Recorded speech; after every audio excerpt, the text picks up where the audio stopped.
Welcome back to Bisikan Horror Story. Jangan lupa like and subscribe.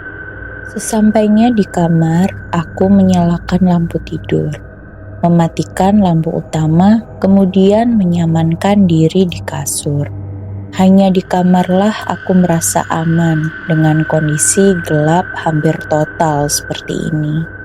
Bukan karena takut hantu atau apapun, tapi kegelapan itu tidak pasti. Apapun bisa terjadi sebelum kau benar-benar siap. Betul sih, kalau apapun bisa terjadi, itu berarti juga termasuk hantu. Tapi aku tidak terlalu percaya dengan yang seperti itu.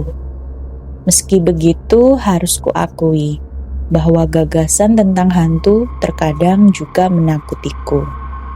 Aku menghadapkan badan ke kiri. Setelah aku melihat kursi belajarku di seberang kamar, aku mendengus kesal.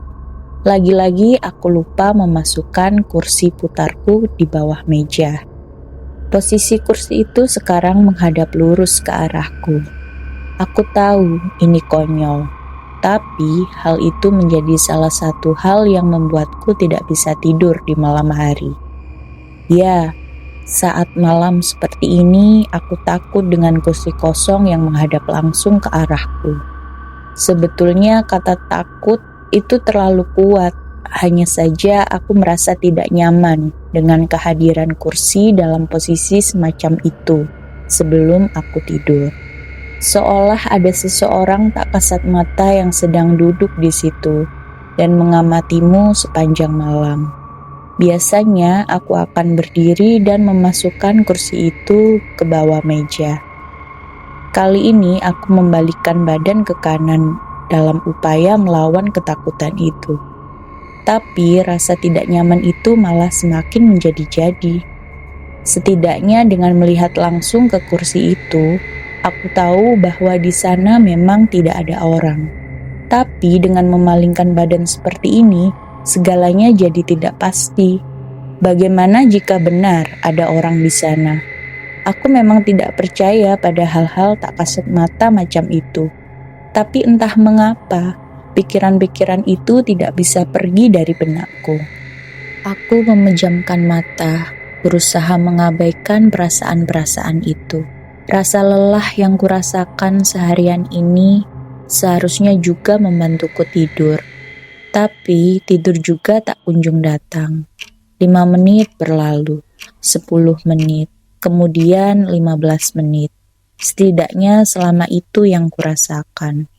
Dengan kesal, aku beranjak dari kasur dan memasukkan kursi belajarku ke bawah meja, membelakangi kasur. Aku kembali ke kasur dengan sama kesalnya. Kesal karena lagi-lagi tidak bisa mengalahkan rasa takut itu. Kali ini tidak masalah jika aku tidur menghadap ke kanan membelakangi kursi. Aku sudah memastikan kursi itu berada di bawah meja.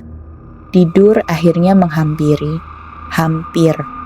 Namun ada suara berderak roda yang berjalan di lantai. Tidak mungkin kan? Tidak mungkin itu benar-benar kursiku yang berjalan sendiri. Perlahan aku membuka mata dan memutar badanku ke kiri. Suara roda itu perlahan berhenti. Ruangan kamarku kembali sunyi, dan yang kukhawatirkan ternyata benar. Kursi belajarku berada jauh dari meja, sejauh kira-kira 0,5 meter. Aku menelan ludah. Kupandangi kursi itu. Setidaknya posisinya masih membelakangiku. Kupandangi juga tempat-tempat di sekelilingnya. Berusaha mencari pembenaran ilmiah mengapa itu bisa terjadi. Aku tidak bisa memberanikan diriku berdiri dan meletakkan kursi itu ke tempatnya lagi. Mungkin lantainya licin, kata otakku berusaha menenangkan jantungku yang mulai berdetak kencang. Tampaknya tidak berhasil. Tidak berani berbuat apa-apa, aku perlahan memalingkan badan ke kanan dan menarik selimut hingga ke kepala. Selimut ini tidak terlalu panjang.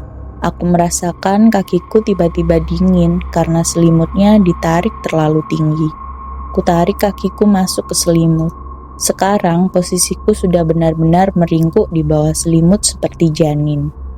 Di tengah kesunyian, aku mendengar suara berderit lirih.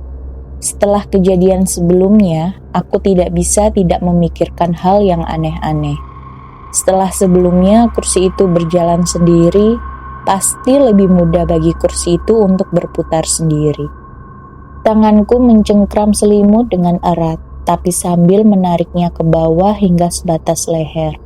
Kuputar kepalaku ke belakang badan. Benar saja, kursi itu sedang berputar perlahan ke arahku. Aku terperanjat duduk dan bersandar ke tembok saat aku melihat sepasang kaki perempuan yang sedang disilangkan. Detak jantung dan tempo nafasku sudah tidak bisa lagi dikendalikan.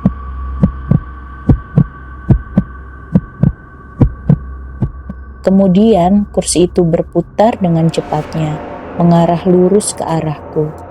Di sana duduk seorang wanita. Tidak ada hal lain yang kuperhatikan selain senyumnya yang aneh dan matanya yang kosong, karena setelah itu aku sudah tak sadarkan diri.